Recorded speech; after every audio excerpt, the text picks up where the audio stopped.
April 30 Akshaya Tritiya. ಏನೂ ಮಾಡದೇ ಇದ್ದರೂ ಪರವಾಗಿಲ್ಲ, ಆದರೆ ಕೇವಲ ಈ ಒಂದು ವಸ್ತುವನ್ನು ದಾನ ಮಾಡಿ. ವರ್ಷವಿಡೀ ನಿಮ್ಮ ಮನೆ ಧನ ಸಂಪತ್ತು ವೈಭವದಿಂದ ಕೂಡಿರುತ್ತದೆ. ಲಕ್ಷ್ಮೀದೇವಿ ನಿಮ್ಮ ಮನೆಗೆ ಓಡಿ ಬರುತ್ತಾಳೆ.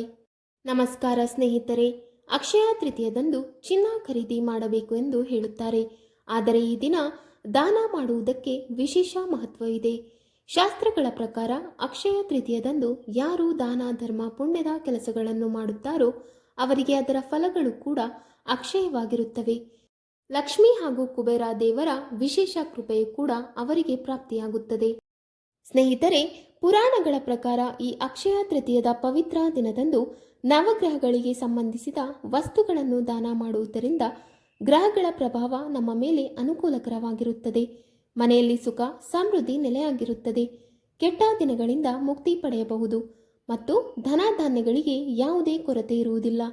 ಅಕ್ಷಯ ತೃತೀಯದ ದಿನದಂದು ಬ್ರಹ್ಮನ ಪುತ್ರ ಅಕ್ಷಯ ಕುಮಾರ ಅವತರಿಸಿದನು ಹಾಗೂ ಪೌರಾಣಿಕ ಕಥೆಗಳ ಪ್ರಕಾರ ತಾಯಿ ಅನ್ನಪೂರ್ಣೇಶ್ವರಿಯ ಜನ್ಮವು ಇದೇ ದಿವಸ ಆಗಿತ್ತು ಹಾಗೂ ಗಂಗಾ ನದಿಯು ಕೂಡ ಸ್ವರ್ಗದಿಂದ ಭೂಮಿಗೆ ಬಂದು ಅವತರಿಸಿತು. ಇದರ ಜೊತೆಗೆ ಭಗವಾನ್ ಶ್ರೀಕೃಷ್ಣನು ದ್ರೌಪದಿಗೆ ಚೀರಹರಣದಿಂದ ಕಾಪಾಡಿದನು ಹಾಗೂ ಅಕ್ಷಯ ತೃತೀಯದಂದೇ ಕುಬೇರನಿಗೆ ಖಜಾನೆಯ ಪ್ರಾಪ್ತಿಯಾಗಿತ್ತು. ಹಾಗಾಗಿ ಈ ದಿನದ ಮಹತ್ವ ಇನ್ನೂ ಹೆಚ್ಚಾಯಿತು. ಅಕ್ಷಯ ತೃತೀಯದಂದು ನಮಗೆ ನಮ್ಮ ಕರ್ಮಗಳ ಅಕ್ಷಯ ಪುಣ್ಯ ಪ್ರಾಪ್ತಿಯಾಗುತ್ತದೆ ಎಂದು ದೊಡ್ಡವರು ಹೇಳುತ್ತಾರೆ. ಈ ದಿನ ಸಕರ್ಮಗಳನ್ನು ಮಾಡಬೇಕು, ಇದರಿಂದ ಪುಣ್ಯ ಸಿಗುತ್ತದೆ. ಈ ಪುಣ್ಯ ಕರ್ಮಗಳಿಂದ ನಮ್ಮ ಜೀವನದಲ್ಲಿ ಸುಖ ಶಾಂತಿ ನೆಲೆಯಾಗುತ್ತದೆ. ಸ್ನೇಹಿತರೆ, ನಿಮಗೂ ಕೂಡ ಲಕ್ಷ್ಮೀದೇವಿ ಹಾಗೂ ಕುಬೇರನ ಆಶೀರ್ವಾದ ಪಡೆಯಬೇಕೆಂದರೆ ಕಾಮೆಂಟ್ ಬಾಕ್ಸ್ನಲ್ಲಿ ಜೈ ಶ್ರೀಕೃಷ್ಣ ಹಾಗೂ ಜೈ ಲಕ್ಷ್ಮೀದೇವಿ ಎಂದು ಬರೆಯಿರಿ.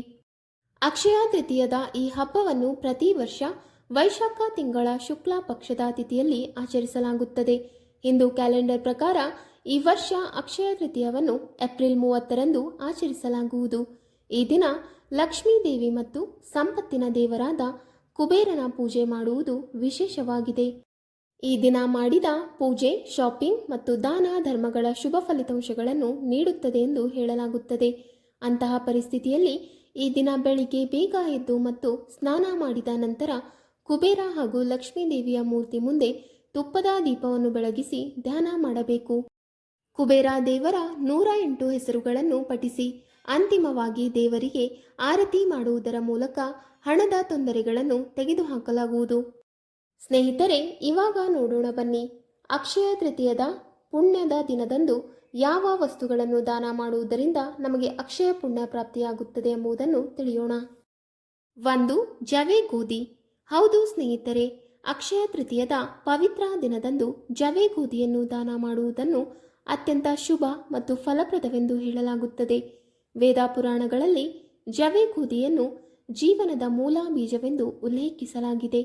ಇದನ್ನು ಭಗವಾನ್ ವಿಷ್ಣುವಿನ ನೆಚ್ಚಿನ ಆಹಾರವಾಗಿದೆ ಎಂದು ನಂಬಲಾಗುತ್ತದೆ. ಈ ದಾನದಿಂದ ಪಿತೃಗಳ ಆಸ್ತಿ ಪ್ರಾಪ್ತಿಯಾಗುವುದರ ಜೊತೆಗೆ ಜೀವನದಲ್ಲಿ ಉನ್ನತಿ ಮತ್ತು ಸಮೃದ್ಧಿಗೆ ಕಾರಣವಾಗುತ್ತದೆ.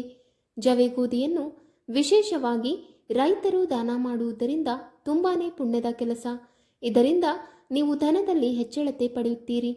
ಈ ದಾನವನ್ನು ಯಾರಾದರೂ ಬಡವರಿಗೆ ಮಾಡುವುದರಿಂದ ನಿಮ್ಮ ಒಳಗಿನ ದೋಷಗಳನ್ನು ಶಾಂತವಾಗಿಸುತ್ತದೆ. 2. ಅನ್ನದಾನ. ಸ್ನೇಹಿತರೆ, ಶಾಸ್ತ್ರಗಳಲ್ಲಿ ಅನ್ನದಾನವನ್ನು ಎಲ್ಲ ದಾನಗಳಿಗಿಂತ ಶ್ರೇಷ್ಠ ದಾನ ಎಂದು ಹೇಳುತ್ತಾರೆ. ಅಕ್ಷಯ ತೃತೀಯದಂದು ಒಬ್ಬ ವ್ಯಕ್ತಿ ಅನ್ನದಾನ ಮಾಡುವುದರಿಂದ ಅಕ್ಷಯ ಪುಣ್ಯ ಸಿಗುತ್ತದೆ. ಅನ್ನದಾನ ಮಾಡುವುದು ಹಸಿದವರಿಗೆ ಜೀವನದಲ್ಲಿ ಶಕ್ತಿ ಸಿಗುವಂತೆ ಮಾಡುತ್ತದೆ. ಭಗವಾನ್ ವಿಷ್ಣುವನ್ನು ಅನ್ನದಾತ ಎಂದು ಕರೆಯುತ್ತಾರೆ. ಹಾಗಾಗಿ ಅನ್ನದಾನದಿಂದ ವಿಷ್ಣು ದೇವ ನಿಮಗೆ ಆಕರ್ಷಿತನಾಗುತ್ತಾನೆ. ನಿರ್ಗತಿಕರಿಗೆ ಅಕ್ಕಿ, ಜೋಳ, ಗೋಧಿ ಅಥವಾ ಬೇಳೆ ಯಾವುದೇ ಆಗಿರಲಿ ದಾನ ಮಾಡುವುದರಿಂದ ಅದರ 10 ಪಟ್ಟು ಪುಣ್ಯ ನಿಮಗೆ ಮರಳಿ ಬರುತ್ತದೆ. ಅನ್ನದಾನ ಮಾಡುವವರ ಮನೆಯಲ್ಲಿ ಅನ್ನದ ಕೊರತೆ ಯಾವತ್ತಿಗೂ ಬರುವುದಿಲ್ಲ. ಲಕ್ಷ್ಮೀದೇವಿ ಇಂಥವರ ಮನೆಯಲ್ಲಿ ಸದಾ ನೆಲೆಸಿರುತ್ತಾಳೆ. 3. ಬಿಳಿ ವಸ್ತುಗಳು. ಅಕ್ಷಯ ತೃತೀಯದ ದಿನದಂದು ಬಿಳಿ ವಸ್ತುಗಳನ್ನು ದಾನ ಮಾಡುವುದು ಬಹಳ ಶುಭವೆಂದು ಪರಿಗಣಿಸಲಾಗಿದೆ. ಇದರಲ್ಲಿ ನೀವು ಹಾಲು, ಮೊಸರು, ಸಕ್ಕರೆ, ಖೀರ್, ಶಂಖ ಮತ್ತು ಬಿಳಿ ಬಟ್ಟೆಗಳನ್ನು ದಾನ ಮಾಡಬಹುದು. ಇದರೊಂದಿಗೆ ಒಬ್ಬ ವ್ಯಕ್ತಿಯು ಶುಭ ಫಲಿತಾಂಶಗಳನ್ನು ಪಡೆಯುತ್ತಾನೆ ಮತ್ತು ಜಾತಕದಲ್ಲಿ ಚಂದ್ರನ ಸ್ಥಾನವು ಪ್ರಬಲವಾಗಿರುತ್ತದೆ. 4. ಬಟ್ಟೆ ದಾನ. ಅಕ್ಷಯ ತೃತೀಯ ದಿನದಂದು ಬಟ್ಟೆಗಳನ್ನು ದಾನ ಮಾಡುವುದು ಸಹ ಶುಭವೆಂದು ಪರಿಗಣಿಸಲಾಗಿದೆ.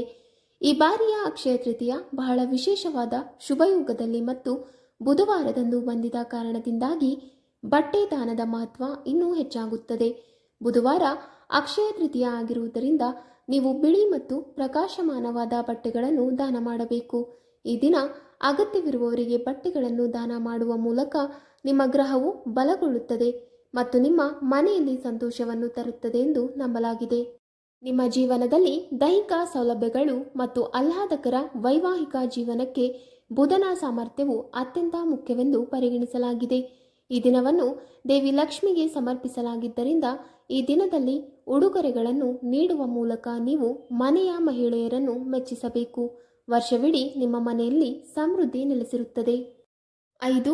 ಅಕ್ಷಯ ತೃತೀಯದ ದಿನದಂದು ನೀರಿನಿಂದ ತುಂಬಿದ ಮಡಕೆಯನ್ನು ದಾನ ಮಾಡುವುದನ್ನು ಪರಮ ಪುಣ್ಯದ ಕೆಲಸ ಎಂದು ಹೇಳಲಾಗುತ್ತದೆ. ಇದಕ್ಕಾಗಿ ನೀವು ಒಂದು ಮಡಕೆಯನ್ನು ದಾನ ಮಾಡಬಹುದು, ಆದರೆ ಅದನ್ನು ಖಾಲಿ ದಾನ ಮಾಡಬಾರದು ಎಂಬುದನ್ನು ನೆನಪಿನಲ್ಲಿಡಿ. ನೀರನ್ನು ತುಂಬಿಸಿ ಮತ್ತು ಸ್ವಲ್ಪ ಪ್ರಮಾಣದ ಸಕ್ಕರೆಯನ್ನು ಅದಕ್ಕೆ ಸೇರಿಸುವ ಮೂಲಕ ಅದನ್ನು ದಾನ ಮಾಡಿ. ಇದಲ್ಲದೆ ಈ ದಿನ ಪ್ರಾಣಿಗಳಿಗೆ ನೀರು ಕುಡಿಸುವುದನ್ನು ಸಹ ಬಹಳಷ್ಟು ಸದ್ಗುಣವೆಂದು ಪರಿಗಣಿಸಲಾಗುತ್ತದೆ. ಅಕ್ಷಯ ತೃತೀಯದ ದಿನದಂದು ನೀರಿನಿಂದ ತುಂಬಿದ ಮಡಕೆಯನ್ನು ದಾನ ಮಾಡುವುದರಿಂದ ನಿಮ್ಮ ಜಾತಕದಲ್ಲಿ ಚಂದ್ರನ ಸ್ಥಾನವನ್ನು ಬಲಪಡಿಸುತ್ತದೆ ಮತ್ತು ಸಾವಿನ ನಂತರ ನೀವು ಪರಲೋಕದಲ್ಲಿ ಬಾಯಾರಿಕೆ ಆಗಬೇಕಾಗಿಲ್ಲ ಮತ್ತು ನಿಮಗೆ ಏನೂ ಕೊರತೆ ಇಲ್ಲ ಎಂದು ನಂಬಲಾಗಿದೆ. 6. ಅಕ್ಷಯ ತೃತೀಯದ ದಿನದಂದು ಶಿಕ್ಷಣಕ್ಕೆ ಸಂಬಂಧಿಸಿದ ಪುಸ್ತಕಗಳು ಅಥವಾ ವಸ್ತುಗಳನ್ನು ದಾನ ಮಾಡುವುದು ಸಹ ಪರಿಪೂರ್ಣವೆಂದು ಪರಿಗಣಿಸಲಾಗಿದೆ. ಈ ದಿನ ಧಾರ್ಮಿಕ ವಿಷಯಗಳಲ್ಲಿ ಆಸಕ್ತಿ ಹೊಂದಿರುವ ಜನರಿಗೆ ಪಂಚಾಂಗವನ್ನು ದಾನ ಮಾಡುವುದು ಅತ್ಯಂತ ಶುಭವೆಂದು ನಂಬಲಾಗಿದೆ. ಅದರಲ್ಲಿ ಆಸಕ್ತಿ ಹೊಂದಿರುವ ವ್ಯಕ್ತಿಗೆ ಧಾರ್ಮಿಕ ಪುಸ್ತಕಗಳನ್ನು ನೀಡಬೇಕು ಎಂಬುದನ್ನು ನೆನಪಿನಲ್ಲಿಡಿ. ಆಸಕ್ತಿ ಇಲ್ಲದ ವ್ಯಕ್ತಿಗೆ ಅಂತಹ ಪುಸ್ತಕವನ್ನು ನೀಡುವುದು ನಿಮ್ಮನ್ನು ಸದ್ಗುಣಕ್ಕೆ ಬದಲಾಗಿ ಪಾಪದ ಪಾಲುದಾರರನ್ನಾಗಿ ಮಾಡುತ್ತದೆ. ಈ ದಿನ ನೀವು ಪುಸ್ತಕಗಳನ್ನು ದಾನ ಮಾಡಬಹುದು ಮತ್ತು ಹಣದ ಕೊರತೆಯಿಂದಾಗಿ ಓದಲು ಸಾಧ್ಯವಾದ ಮಕ್ಕಳಿಗೆ ಇದನ್ನು ಮಾಡುವುದರ ಮೂಲಕ ನಿಮ್ಮ ಜಾತಕದಲ್ಲಿ ಬುಧನ ಸ್ಥಾನವು ಪ್ರಬಲವಾಗಿರುತ್ತದೆ. 7. ಅಕ್ಷಯ ತೃತೀಯದ ದಿನದಂದು ಪೂರ್ವಜರ ಹೆಸರಿನಲ್ಲಿ ಮಾಡಿದ ದಾನವನ್ನು ಅತ್ಯಂತ ಸದ್ಗುಣಶೀಲರೆಂದು ಪರಿಗಣಿಸಲಾಗುತ್ತದೆ. ಈ ದಿನ ನೀವು ಅವರ ನೆಚ್ಚಿನ ಆಹಾರ ವಸ್ತುಗಳು ಅಥವಾ ಇತರ ದೈನಂದಿನ ನಿಮ್ಮ ಪೂರ್ವಜರಿಗೆ ದಾನ ಮಾಡಬಹುದು. ಪಿತೃಗಳ ಆಶೀರ್ವಾದವನ್ನು ಪಡೆಯಲು ಈ ದಿನವನ್ನು ಅತ್ಯಂತ ಶುಭವೆಂದು ಪರಿಗಣಿಸಲಾಗಿದೆ. ಈ ದಿನ ಪೂರ್ವಜರ ಹೆಸರಿನಲ್ಲಿ ಬ್ರಾಹ್ಮಣರಿಗೆ ಆಹಾರವನ್ನು ಸಹ ಬಹಳ ಒಳ್ಳೆಯದು ಎಂದು ಪರಿಗಣಿಸಲಾಗುತ್ತದೆ. ವೀಕ್ಷಕರೇ, ನಿಮಗೆ ಈ ಮಾಹಿತಿ ಇಷ್ಟವಾದಲ್ಲಿ ವಿಡಿಯೋಗೆ ಲೈಕ್ ಮಾಡಿ, ಶೇರ್ ಮಾಡಿ ಹಾಗೂ ಕಮೆಂಟ್ ಮಾಡಿ. ಇಂತಹ ಮುಂದಿನ ವಿಡಿಯೋಸ್ಗಳಿಗಾಗಿ ನಮ್ಮ ಚಾನಲ್ ಅನ್ನು ಸಬ್ಸ್ಕ್ರೈಬ್ ಮಾಡಿ. ಧನ್ಯವಾದಗಳು.